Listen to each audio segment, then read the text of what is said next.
Representative, I'm trying to grapple with the concept here. You're saying that maybe because of the crisis we're in, that we should do like more than 40 other states do, and that is to give ourselves some time to evaluate the economic trends. And is that in part because we're expecting another revenue estimate from the comptroller in May that will probably tell us we're doing a lot better than we think we've been doing? Yeah, no, and it puts the power back in the legislature. I mean, we know the LBB will do supplementals. I've been advised they'll be coming in January and February, of next year to make these revisions. But we're talking about 2013. We're talking about giving our economy an opportunity to grow and rebound. And it ought to be the legislature's prerogative to write the budget. And I appreciate the LBB, safety net that we have. But the choices that we need to make should come from the members that represent the diverse districts of the legislature, not a chosen few that have seats on the LBB. I don't think that there are but a few people on the LBB. Many of us would rather write that budget than let someone else do it. So it seems to me you're suggesting in order to avoid a train wreck or a worse train wreck, we just slow down, pause, give ourselves an opportunity to reevaluate the situation and maybe save some of these 300,000 jobs we're talking about losing. This amendment doesn't spend $1. It doesn't violate general law, and it doesn't violate the Constitution because I'm laying it out. All this says is let's be very careful and let's make sure we know what we're doing when we vote on this budget. And if we're voting on this budget based on revenue estimates that don't capture reality, then we're voting on an imaginary budget. And that's the problem I have with it. If the model was better, I wouldn't raise this. If the model was off just by a smidget, but the difference between $70 and $104 for the price of oil, that's a lot of revenue for a oil and gas heavy state like the state of Texas. That is a whole lot of money. So what you're really doing is you're asking us to think outside of the box and try to solve the problem that we're in? It's kind of like I don't want the legislature to write the check until payday. And I'll know how much money I have in the bank when I get my paycheck. This model is an estimate of what my paycheck's going to look like. If we wait to March 2013, we will know what kind of money's in that account, and we can spend it, make better choices, and save some lives and make a difference in the lives of people who are losing their jobs, the lives of people who are losing their health care, the lives of people who are losing their educational opportunities. Pretty simple. This is the best thing we can do for them without spending $1. Chairman, I think you have a great idea, but you are asking us to think outside of the box and try to solve our problems. Thank you.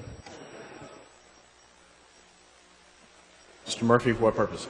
Will the gentleman yield for just a few questions? Mr. Martinez-Fischer, do you yield? I yield for 3. Trey, I read your amendment, and it seems kind of short, so I'm trying to understand where it's taking us. So we go through March, and that's the end of the budget that we would adopt. So what happens after that? I mean, is there a mechanism for us to come back together? Well, there's 2 mechanisms. I mean, the governor can bring us back, and we know that there's been contemplation of a special session already. This is another reason to bring us back. But if the governor chooses not to bring us back, in addition to having a lot of explaining to do as to why he won't bring us back, the LBB will then slip in and make these decisions for us. But here's the deal. Here's the cover that you're going to have, Jim. You're not going to have to walk around in your neighborhoods and say, well, I tried my best, and someone else did it for me. I want you to be able to say, I voted for an amendment that gave us the very power that the LBB has, because I think I can better represent my district in Houston than the LBB can, and I want to be on the floor to make those decisions and be involved in those discussions. And so if you want to keep that control that I imagine you and I campaigned on, you and I promised that we would do for our constituents, then we're not going to kick it to the LBB knowingly. There will be expenditures made that you and I have. But Trey, here's no the thing: control over. unless you have some great entree with the governor and know he's going to call us in a session to do this, we'd sort of be, stepping off the plank without a net to have a way of coming back together. So, do you have a bill file to bring us back together after March? Well, that's a great question. 2 things: A, if we don't come back in session, there'll be lots of angry people come November. They're going to want to know why. And that's going to put it on you to do your best work, and you do the reach out that you need to do to make sure that we come back. Secondly, as to whether or not we'd have a bill, the bill we would have would get referred to appropriations, Okay. and this is what we're doing. And this is not a general law bill. This is an idea. It doesn't create general law because I'm laying it out. Yeah, I did the research on it. I'd be up here saying something different if it were. Right. It's really more of a restriction on funds is what it is.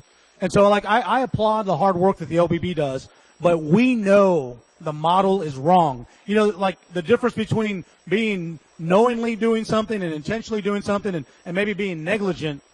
We're knowingly voting for an imaginary budget because the model is wrong. And the only thing someone can tell me is, well, we'll let other people spend the money for us. And I don't want to accept that. We've had some hearty debate. We've had some robust debate. But Trey, that's exactly what will happen if we don't have a mechanism to come back. That's what will happen. We by this amendment, we'd be abdicating our position as legislators. Well, I think that there would be lots of reasons to come back, and I won't articulate them all for the sake of our friendship.